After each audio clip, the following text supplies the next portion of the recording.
Guys, natutuwa ako. Ganda. Ganito, may garden sana ako ng ganito, oh. White. Love it. Nakakatuwa, di ba? Ganun din, oh. Gusto ko.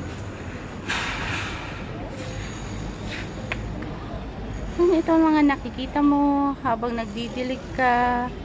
Amazing. Amazing yung ano niya. Oh. Ganda. Yung ano, pwede itong itanim eh. Wala. Pinuha ko yung itatanim. Ganda. Ganda rin, oh. Oops. Kaya ang ganda ng ano ng mga bulaklak, guys. What's up, guys? Eto na naman tayo. Napapa-vacation mode ulit. Vacation mode ang isang Rowena Sullivan.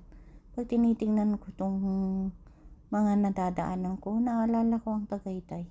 Naalala ko din yung Baguio. Parang nasa Pilipinas ka lang. Ito papunta kami sa Jerusalem, sa bahay ng anak. Hindi siya talagang vacation mode because nasa trabaho pa rin tayo. Pero parang naki-vacation na rin kasi ibang bahay yung pupuntahan natin, guys. Nakakaaliw, inspire yung makikita mong all green na talagang maganda. Kaya kamusta ang lahat? Kamusta ang bawat isa na sana ay maging okay lahat ng mga nanonood ng video na to. Huwag kalimutan na tayo ay magkaibigan, magtutulungan at nagkakaisa. Kaya sana huwag kalimutan mag-like and subscribe dito sa channel ko. Kaya guys, alam mo ba kung ano yung latest ngayon? Ano ba yung kinababaliwan ng maraming mga OFW dito sa iba't ibang parts ng mundo? Ngayon, ina ang pagiging magkakaroon ng silver, di ba? Iniisip ko pa lang, sabi ko, yung mga silver na napapanood ko sa aking mga Facebook feeds, nakikita ko, mayroon akong ganyan, ang dami, na nililinis ko pa ng dahan-dahan. Kasi, ang natutuwa ko pag yung silver na yun ay napapashine ko. Tuwang-tuwa din ang lolo at lola ko. Hindi ko alam, ang dami palang kayamanan ng hinihimas-himas ko. Ay, ang buhay talaga ng isang Rowena Sullivan. Hanggang hihimas-himas lang ng kayamanan. Pero okay lang yan. Nag-i-enjoy muna. Enjoyin muna natin lahat ng kung ano yung ibibigay sa atin ng Panginoon.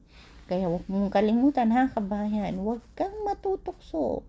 Huwag kang matutukso sa mga gamit ng amo. Pero huwag natin i-anuhan ang isip na tayo pa rin ay mga Pilipinong malupit magtrabaho at malupit ang commitment at quality ng ating trabaho. Kaya enjoy lang at mag-ingat sa lahat ng mga pagsubok, temptation na makikita mo. Na sa akin nga lahat ng nakikita ko dito silver na. Kutsara, silver. Ay, kako. Hirap naman ng ganito pag iniisip mo magkano sa Pilipinas. Yung mga totoo ba yun? Pero tingnan natin, may chance na totoo kasi mga guys, napakainit na ngayon, oh.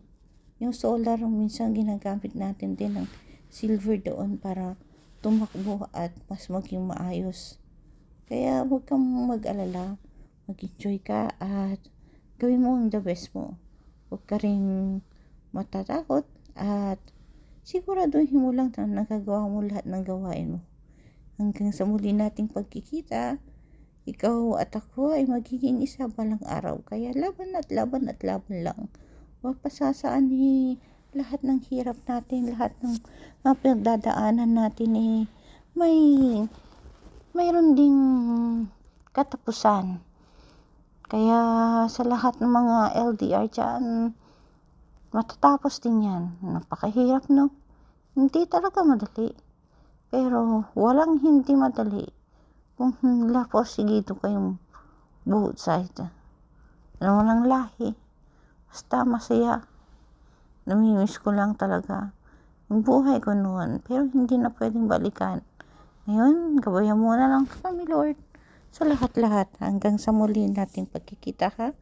Kung hindi ka pa naka-like and subscribe sa aking channels, wag ka naman. Ito ang inyong Rowena Sullivan, ay laging tatandaan na maraming pagsubok man ang pagdadaanan sa buhay natin, pero hindi yan nagtatapos sa pagsubok. Magiging mas matatag ka pa balang araw. Mas magiging porsigido ka pa sa buhay balang araw.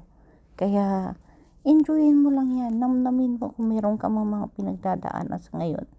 Para, pagdating ng araw, mas matatag ka na at mas tupig ka na. Ganon din ang isang Rowena Sullivan.